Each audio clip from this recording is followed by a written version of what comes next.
ஸ்தோத்திரம். நான் ஆண்டவராக இயேசு கிறிஸ்துவின் ஊழியன் ஜான் ஸ்ரீநாத்.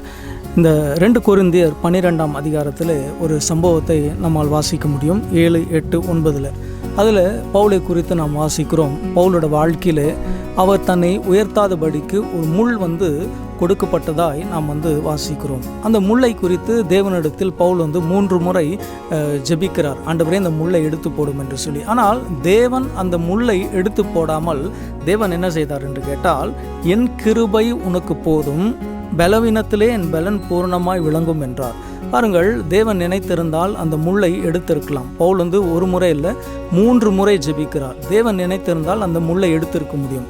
ஆனால் தேவன் அந்த முல்லை எடுக்காமல் அந்த முள் அங்கே வைத்து கொண்டு தேவன் என்ன செய்தார் என்று கேட்டால், அந்த முல்லை தாங்கத்தக்க தேவனுடைய கிருபை தந்தார். பிரியமானவர்களே, உங்கள் வாழ்க்கையில் கூட நீங்கள் போகின்ற பிரச்சனைக்கு தேவன் ஒருவேளை அந்த பிரச்சனை எடுக்காமல் இருக்கலாம். ஆனால் தேவன் அந்த பிரச்சனையை நீங்கள் மேற்கொள்ளத்தக்க அவருடைய கிருபை தருவார். ஆமென்.